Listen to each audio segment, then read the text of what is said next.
인생이든 국가든 민족이든 가정이든 교회든 하나님이 세우셔야 됩니다. 하나님이 세우시지 않으면 세우는 자의 모든 수고가 헛되다라고 하나님께서 말씀하고 계시죠. 하나님이 다윗을 세워 왕으로 세우신 다음 하나님께서 그 다윗의 나라를 하나님이 높이 이제 들림받게 하시는 것을 다윗으로 하여금 이제 경험하게 하십니다. 하나님이 도우신다는 그 사인 중에 하나는 하나님이 바로 사람을 붙여 주시는 것입니다. 여기 역대상 14장 1절에 보면 두로 왕 히람이 그랬거든요. 다윗에게 사신들과 백향목과 석수와 목수를 보내 그의 궁전을 건축하게 했다라고 이렇게 말씀하고 있거든요. 지금이 어떤 때냐면은 다윗이 이스라엘의 왕은 됐지만 다윗이 블레셋에 있을 때 블레셋의 신하로 있었던 때가 있었기 때문에 아직도 블레셋 사람들은 다윗을 자기의 신하로 여기던 그러한 때였습니다.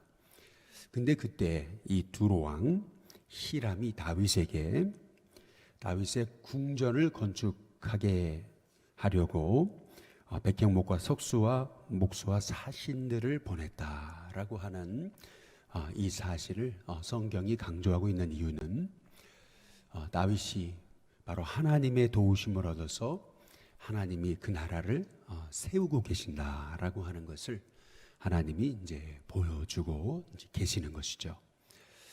아무리 인간이 발버둥치고 이제 노력하고 용을 써도 하나님이 도우시지 않으면은 이제 안 되는 거죠. 저는 저와 여러분이 하나님이 도우시는 인생, 하나님이 도우시는 가정, 하나님이 도우시는 교회, 하나님이 도우시는 이 민족이 되도록 기도하는 저와 여러분이 되시길 주님의 이름으로 축복합니다.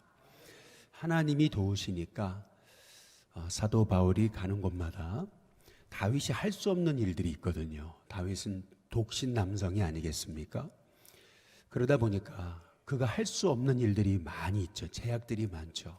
하나님이 아시고 빌립보에 갔더니 여자 사업가 루디아를 만나게 하시죠. 뿐만 아니라 다윗은 독신 남성이잖아요. 하나님이 아시고 고린도에 갔더니 브리스길라와 아굴라와 같은 신실한 부부를 하나님이 만나게 하시는 거죠. 또 이제 다윗이 사명을 감당하려면은 그러면 또 젊은 이 청년들이 필요하잖아요.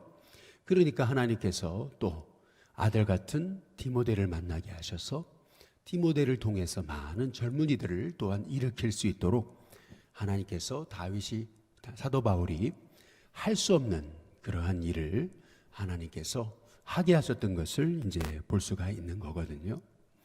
하나님이 도우셔야 우리 인생에 복이 있습니다. 하나님이 도우셔야 우리 인생에 막힌 문들이 풀려지는 거고, 또 어떻게 나 혼자 모든 일을 다 할 수가 있겠습니까? 다윗은 이렇게 양치는 데는 전문가고, 또 광야에서 사울을 피해서 도망 다니느라 자기도 모르는 사이에 전쟁의 전문가가 됐죠.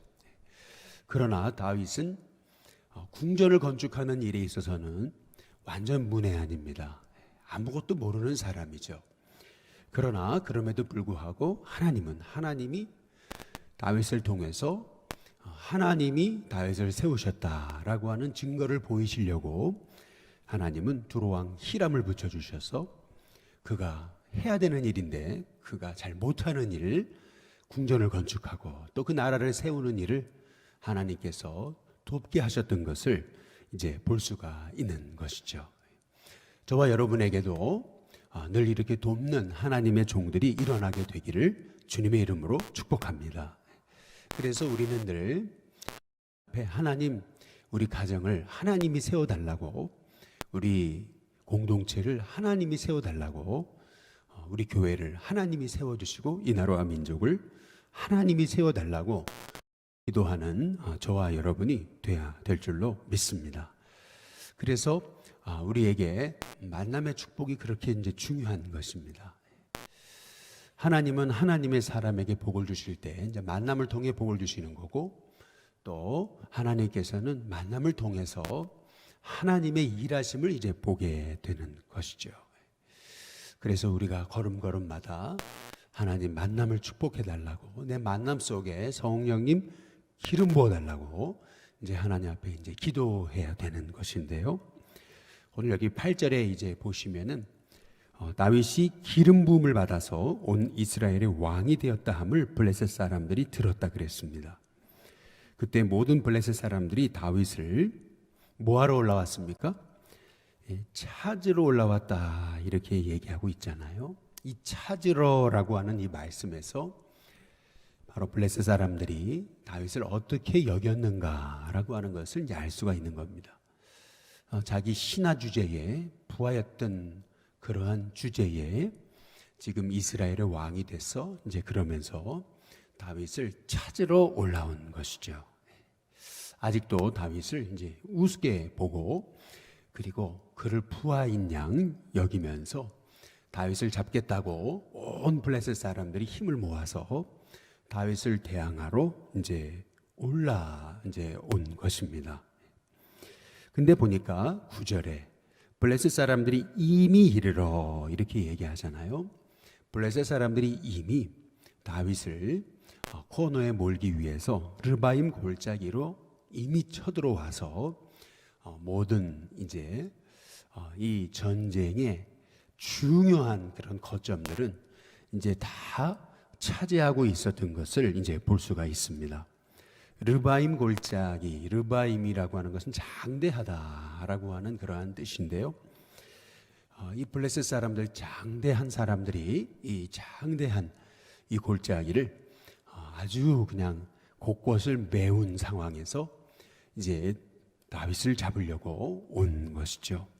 그때 10절에 보면 다윗이 어떻게 합니까? 우리 같이 한번 읽어보겠습니다. 같이 읽습니다. 시작. 다윗이 하나님께 물어 이르되 내가 블레셋 사람들을 치러 올라가리이까? 주께서 그들을 내 손에 넘기시겠나이까? 하니 여호와께서 그에게 이르시되 올라가라. 내가 그들을 내 손에 넘기리라 하신지라. 여기 보면 지금 상황이 그렇게 좋은 상황은 아니었습니다.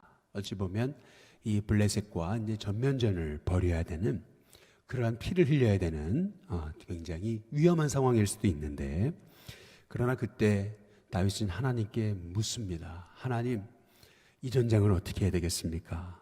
하나님, 제가 이 전쟁에 저 블레셋과 함께 전면전으로 싸우러 올라가야 되겠습니까? 말아야 되겠습니까? 하나님께 여쭈잖아요. 그랬더니 하나님께서 올라가라 라는 그런 사인을 이제 주시죠. 마찬가지로 우리의 삶에도 이렇게 다윗처럼 우리의 인간의 눈으로 굉장히 힘들고 어려워 보여도 하나님이 하라고 하는 사인을 주시면 우리에게도 담대하게 문제와 직면해서 우리가 두려움을 이기고 담대하게 하나님의 약속을 쫓아서 우리가 우리의 삶에 있는 문제 앞에 맞서서 하나님이 주신 담대함으로 승리하는 하나님의 이제 종들이 되어야 된다는 것이죠. 중요한 것은 상황이 아니고, 중요한 것은 내 능력이 아니고, 중요한 것은 하나님의 약속인 것입니다. 하나님이 올라가라고 말씀하셨으니까 다윗은 올라가죠.